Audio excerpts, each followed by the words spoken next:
Hi, this is Stephanie Miller from The Stephanie Miller Show. Please enjoy this exclusive clip from my show on Political Voices Network. Dean, you said it best on Twitter. You said we must never let Trump normalize Nazi propaganda. He must be called out loudly every time so that the average person who doesn't follow politics hears that Trump is knowingly quoting Hitler.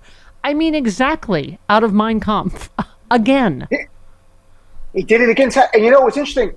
There was even Mark Short, who was a vice president, former vice president Pence's lawyer, on cable news yesterday going, I don't think, he doesn't like Trump at all, but he goes, I don't think Trump knows Hitler rhetoric. Well, that could have been an excuse in October, but there was a massive amount of media coverage, even in right-wing media, some probably liking him using Hitler language, the idea of the blood is being poisoned by foreigners. Well, if he didn't use it again, you might be able to say, well, he didn't mean to use it. Stephen Miller put it in the speech, but he did it again Saturday. And then he doubled down as rally and then in writing again. Donald Trump is literally quoting Nazi propaganda. Literally. Yeah. No joke. Literally quoting. And his audience is cheering. I don't know what more we need to understand how dangerous. I have a new article this morning. I'm saying the question is, should we call this now a modern-day neo-Nazi movement? With not just fascism, but if he's going to quote Hitler and they're going to cheer it and they're going to repeatedly do that back and forth, how can we not say this has become a modern, not an anti-Jewish movement, but an anti-immigrant movement? Mm-hmm. They've replaced Jews with immigrants in the language. That's what Trump is literally doing, and it's vile and despicable and deeply dangerous for our nation. Yeah, well, and you know, Dean, we keep saying almost every day, like, what's distracting from what? You know, we just had talked to Frank Fugelsang about the missing Russia binder, and what a clear and present national security threat he is and has always been. And you're like, was that to destroy the new Nazi rhetoric, to distract from the story that broke Friday? I mean, it's which treason is meant to distract from the other, right? And that's a great point. And our media, look, these are real stories. They have to cover the Hitler stuff.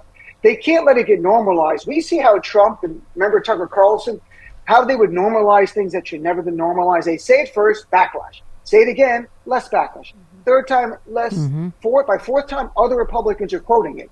It becomes part of the Great Replacement theory. That's what Tucker did. He normalized that. Trump, same thing. He's going to use Nazi language until the media stops calling it out, and then it's normalized as part of our discourse.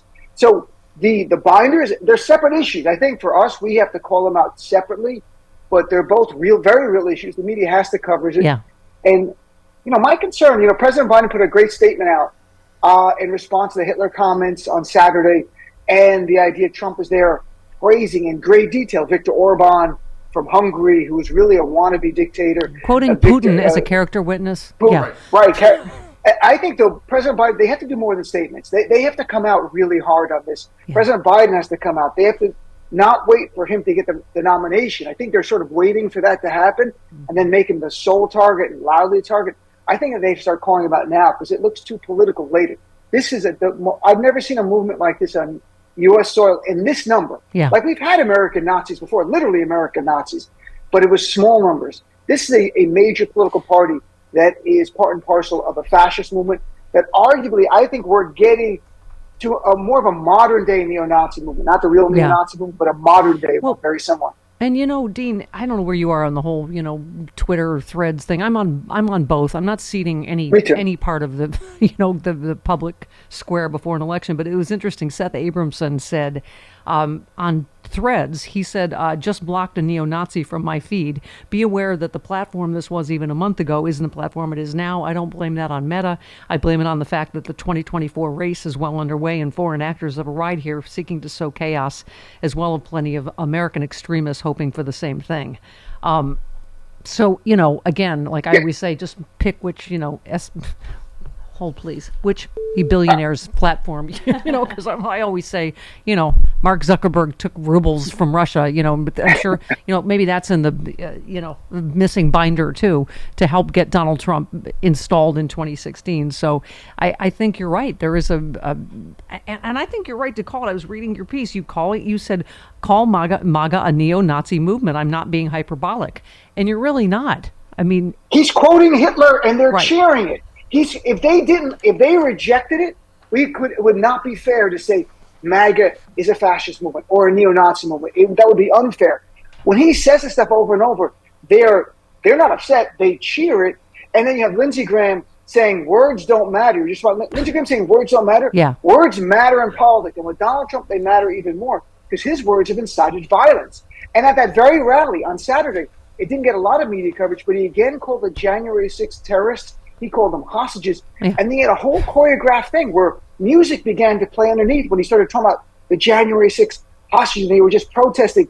They have now gone, and again, Hitler's playbook, where after the Beer Hall Putsch in 1923, he made martyrs and celebrated those who were involved in his coup. And another guy, Herth Wessel, who was killed in 1930, a Nazi movement guy. They made him a celebrity. They made it a martyr movement.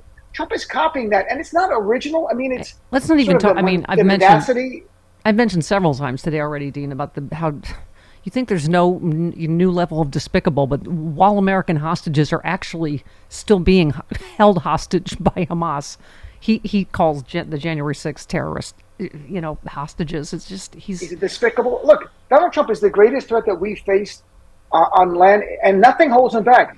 And look, I don't believe the polls, but I don't think we could. I think we're going to be dangerously delusional if we just dismiss the polls. Yeah. The polls are telling us it's going to be a lot of work to win this election. Yeah, I wish Biden was up by 10. Said the same thing I did yesterday. Really hard. Yeah, about that. Part of it, you like us being scared, so we don't get complacent like 2016. But Dean, to your point, it's not. You realize how Nazi Germany happened because it's not the guy; it's all the enablers. I mean, you mentioned Lindsey Graham, so he was asked. The Biden campaign has accused Trump of parroting Adolf Hitler. Well, first of all, Kristen Walker, it's not the Biden campaign accused him; he parroted Adolf Hitler directly. I mean, it's just. So she said, are the president's comments representative of how you and other Republicans feel? He said 76% of the American people, not Donald Trump, believe the border's broken. That's not answering the question, right? No. They're worried about fentanyl coming over and killing their kids. So he cannot bring himself to condemn actual Hitler rhetoric. So she said, what about his language, Senator? He said, I'm worried about the outcome. He's right. He had the border secured. No, he didn't. Oh my God! He said, "Did the Biden administration? You're talking about Donald Trump's language as you sit on the sidelines and allow the country to be invaded. Hundreds. Oh God. Okay. She said, if you're going to win the debate on illegal immigration by picking a line out of the Trump speech, most Americans understand the game has to change. We're under threat. We're going to get attacked. Our border. Blah blah. So he makes this. He says our border's been obliterated." She doesn't push back on any of this, on any of these lies, right? And it's. He doesn't. Go ahead. Yeah. This is in the article I wrote this morning for Substack. I quoted from Reince Priebus. Reince Priebus, the former GOP chair, former chief of staff of Trump, was on ABC News with Donna Brazile, and he said, and they said this language of blood. And Reince Priebus, and I want to read his quote, and he said it calmly. This was not a debate. He said, "I think that the GOP electorate is not looking for less blood. I think they're looking for more blood." And when Donna Brazile pushed back, he said very calmly, "I'm telling you what the reality on the ground is." Yes. He wasn't threatening. He wasn't warning either. He was very matter of fact. The GOP base wants blood.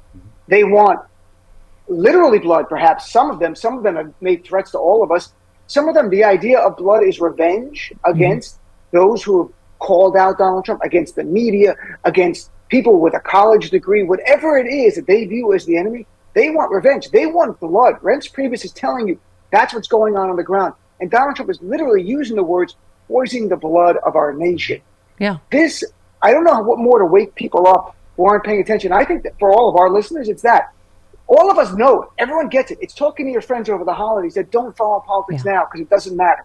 Or they think it's just, this is how politics works. No, this is not. This is a fascist movement on U.S. soil that would gladly take our freedoms, and the GOP base would be happy if they shut us down. Yeah. And it's not about you or me, about all of us silencing all the critics. Anyone a critic, they'd be completely fine with it. Brian Kilmeade said he's trying to say we just want to keep America, America. We want to build up the border. No, he's quoting Hitler. That is not. But you're right. It's people like this that normalize and enable it that are going to usher us right into fascism. Look, it's up to us to save the nation once again. Right before we started, I talked about we're almost the 3-year anniversary of January 6th. It is unreal. It is intellectually incomprehensible for me that Donald Trump could attempt a coup and incite a terrorist attack, and 3 years later be leading the GOP field and not be in prison. Yet other nations in South America Peru, Bolivia, Brazil moved very swiftly when they had coups. They banned in Brazil Bolsonaro from the ballot within months. They put in Peru and Bolivia in prison quickly. That's what you do. They are more concerned about their democracy because they know it's precious. While in America, this is the greatest injustice, miscarriage of justice I've ever seen.